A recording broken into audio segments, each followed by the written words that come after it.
Hello dear student, कैसे हो आप लोग। आई होप सब अच्छे ही होंगे।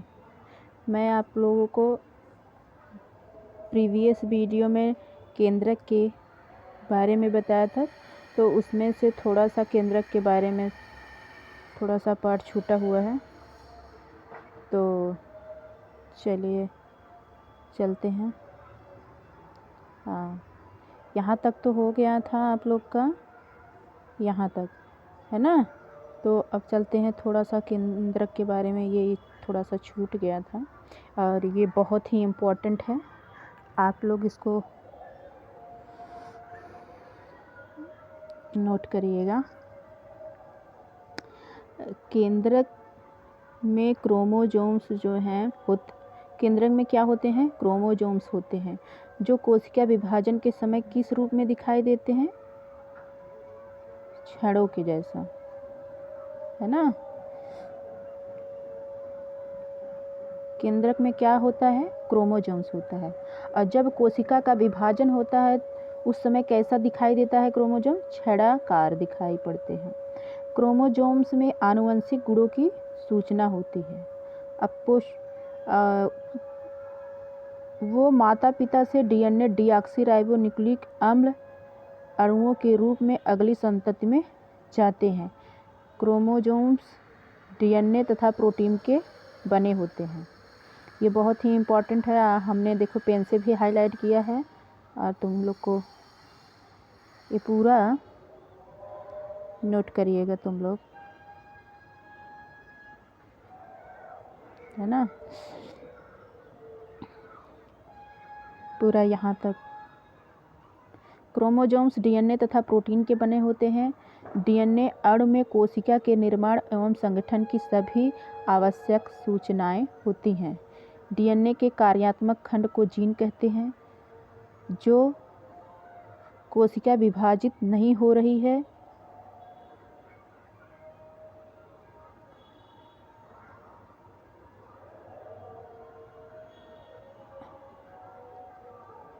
उसमें यह डीएनए क्रोमैटिन के रूप में विद्यमान रहता है। क्रोमैटिन पदार्थ धागे की तरह संरचनाओं की एक जाल का पिंड होता है। जब कभी भी कोशिका विभाजित होने वाली होती हैं तब यह क्रोमोसोम में संगठित हो जाता है। ये मोस्ट इम्पॉर्टेंट है, आप लोग इसको अपनी कॉपी में नोट करिएगा।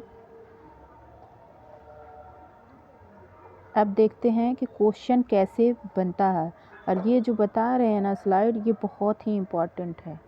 अब पहला क्वेश्चन तो ऐसे ही बन सकता है कि क्रोमोसोम्स कहाँ देखने को मिलता है। तो क्रोमोसोम्स कहाँ देखने को मिलता है, हमने अभी बताया आप लोग को।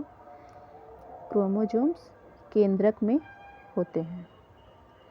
और कोशिका भी, अब दूसरा क्वेश्चन ऐसे बन सकता है कि कोशिका विभाजन के समय क्रोमोसोम का शेप किस तरह का होता है? तो किस तरह का होता है?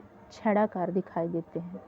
अब क्रोमोसोम्स में आनुवंशिक गुणों की सूचना होती है ना। क्वेश्चन ऐसे बनेगा कि आनुवंशिक गुणों की सूचना किसमें देखने को मिलती है, किससे प्राप्त होती है?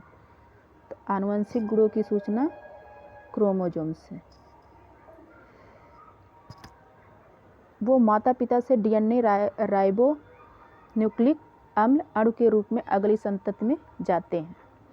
तो तीसरा क्वेश्चन कहाँ से बन सकता है कि पहला डीएनए का फुल फॉर्म क्या होता है? Deoxy ribo nucleic acid. D से डीऑक्सी, एन से न्यूक्लिक, ए से एसिड, है ना। तो ये डीएनए से जो है अगली संतति में जाते हैं। अब तीसरा क्वेश्चन, एक क्वेश्चन और बन सकता है यहाँ से कि क्रोमोसोम्स किससे बने होते हैं? क्रोमोसोम्स डीएनए और प्रोटीन के बने होते हैं। डीएनए अणु में कोशिका के निर्माण व संगठन की सभी आवश्यक सूचनाएं होती हैं।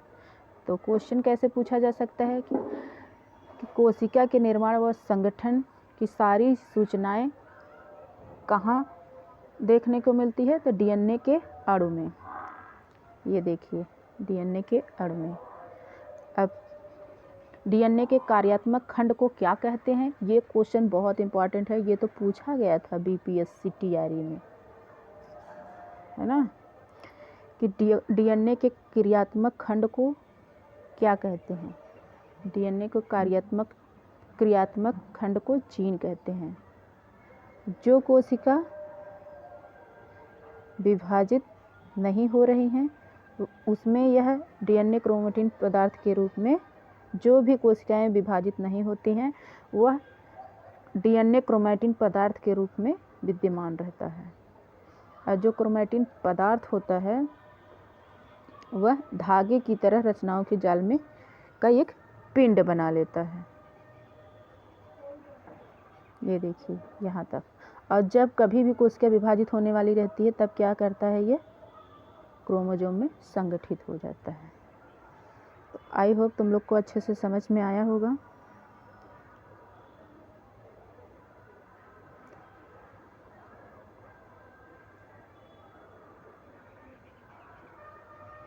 तो चलिए अब आप लोग को जो है अगले वीडियो में साइटोप्लाज्म, जिसको कहते हैं कोशिका द्रव्य, उसके बारे में आप लोग को वीडियो नेक्स्ट स्लाइड में देखने को मिलेगी। अगर मेरा वीडियो आप लोग को पसंद आया हो तो लाइक करो, शेयर करो अपने दोस्तों में, और चैनल को सब्सक्राइब करो और ज़्यादा से ज़्यादा हमको सपोर्ट करो। Thank you.